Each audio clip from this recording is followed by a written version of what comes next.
जो ना दिखता है ना आवाज करता है, सीधा दुश्मन पर वार करता है। भारत आ रहा दुश्मन का असली शिकारी। पाकिस्तानी सेना को करेगा तबाह या चीन से थार तक मचाएगा कहर, मोदी लेकर आ रहे आकाश का योद्धा। 24 घंटे के अंदर भारत ने दागी तीन मिसाइलें, अग्नि, पृथ्वी और आकाश प्राइम से कांप उठा पूरा पाकिस्तान।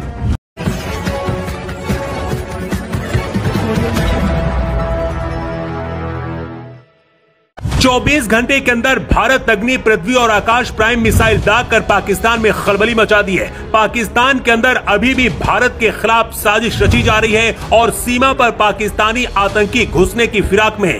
पहलगाम की घटना के बाद मोदी ऐसा शिकारी तैयार करना चाहते थे जो घाटियों में घुसने वाले आतंकियों का शिकार करे। अब भारत ऐसा योद्धा लेकर आ रहा है जो ना तो दिखता है ना आवाज करता है और ना ही उसे किसी भी देश का रडार पहचान पाएगा ना पकड़ पाएगा। मतलब बॉर्डर छोड़िए, पाकिस्तान को तबाह करके वो चला आएगा और दुश्मन को खबर भी नहीं चलेगी।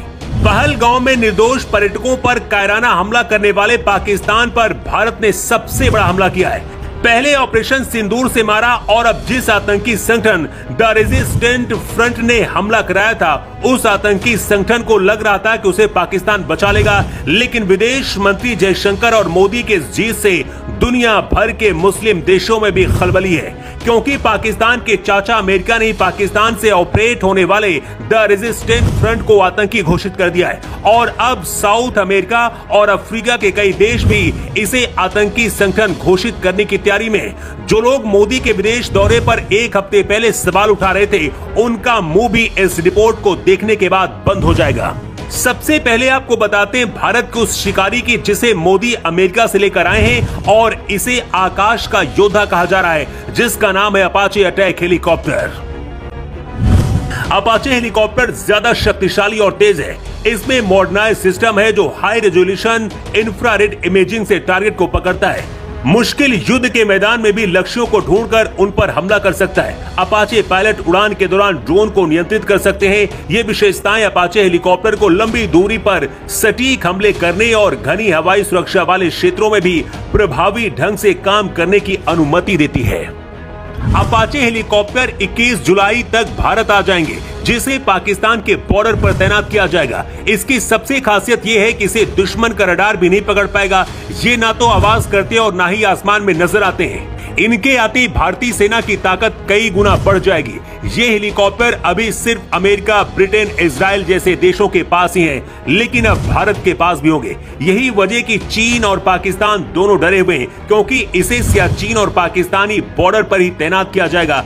इसी बीच भारत ने एक साथ अपनी सबसे खतरनाक 3 मिसाइलों को दागकर और भी ज्यादा दुश्मनों में खलबली मचा दी है। ऑपरेशन सिंदूर के बाद भारत की मिसाइलों की ताकत पूरी दुनिया ने देखी थी और अब 16 और 17 जुलाई 2025 को भारत ने रक्षा क्षेत्र में 3 बड़ी उपलब्धियां हासिल की हैं। एक ही दिन में 3 मिसाइलें टेस्ट करके भारत ने अपनी पूरी दुनिया को ताकत दिखाई है और पूरी दुनिया को हैरान कर दिया है। डीआरडीओ ने लद्दाख के ऊंचे और मुश्किल इलाके में आकाश प्राइम मिसाइल का सफल टेस्ट किया, जिसकी वजह से पाकिस्तान में डर देखा गया। इसी दौरान उड़ीसा में पृथ्वी 2 और अग्नि 1 मिसाइलों का सफल परीक्षण हुआ, जिसकी गूंज चीन और बांग्लादेश तक पहुंची, क्योंकि ये दोनों शॉर्ट रेंज बैलिस्टिक मिसाइलें हैं जो भारत की परमाणु शक्ति को मजबूत करती हैं।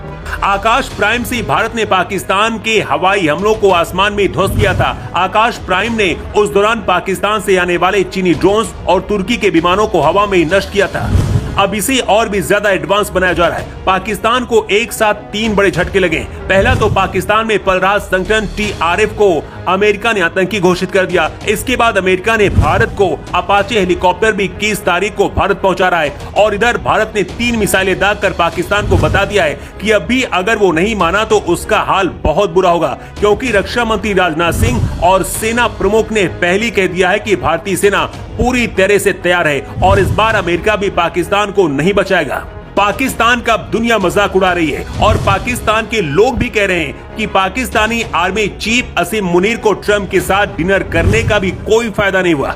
पाकिस्तान बार बार अमेरिका के चढ़ों में गिरता रहा, लेकिन उसका फायदा उसे नहीं हुआ और TRF को आतंकी संगठन घोषित ही कर दिया गया। यही भारत की ताकत है और इसीलिए दुनिया मोदी का लोहा मानती है। भारत की इस कूटनीतिक जीत पर आप क्या कहना चाहेंगे? अपनी राय कमेंट बॉक्स पर लिखकर जरूर दें।